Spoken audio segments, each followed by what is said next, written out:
আবার চলে এসেছি পুজোর কিছু শপিং নিয়ে। তবে এগুলো আমাদের জন্য না, শ্বশুরবাড়ির সবার জন্য। তো এগুলো এক্ষুনি যাবো আমরা দিতে। এখন সন্ধ্যা বাজে প্রায় 7:30। তো চলো তোমাদেরকে ফটাফট দেখিয়ে দিই কাদের জন্য কার জন্য কি কি নিয়েছি। আগে বাচ্চাদেরগুলো দেখাই। এই যে এটা নিয়েছি হচ্ছে আমার দেওরের ছেলের জন্য, ঠিক আছে। এই যে প্যান্ট জামা। আর এটা আমার দেওরের মেয়ের জন্য নিয়েছি, এই যে।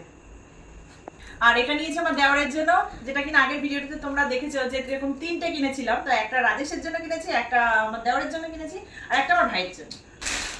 আর এবার দেখাচ্ছি একটা শাড়ি, এটা আমার শাশুড়ি মায়ের জন্য, ঠিক আছে। এই যে ক্যাটলগটা ঠিক এরকম, শাড়িটা ঠিক এরকম হবে, ঠিক আছে। তো তোমাদেরকে একবার দেখিয়ে দিচ্ছি শাড়িটা। পুরোটা তো খুলতে পারবো না।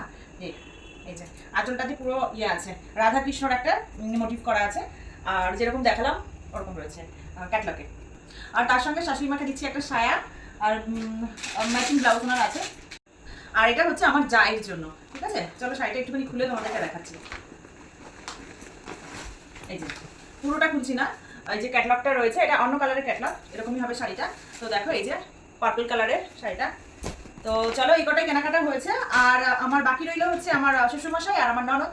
তো ওনাদের দুজনকে দেওয়া হবে টাকা, ওনারা নিজেরা নিজেদের পছন্দ মতো কিনে নেবে। প্রত্যেক বছর তাই করা হয়।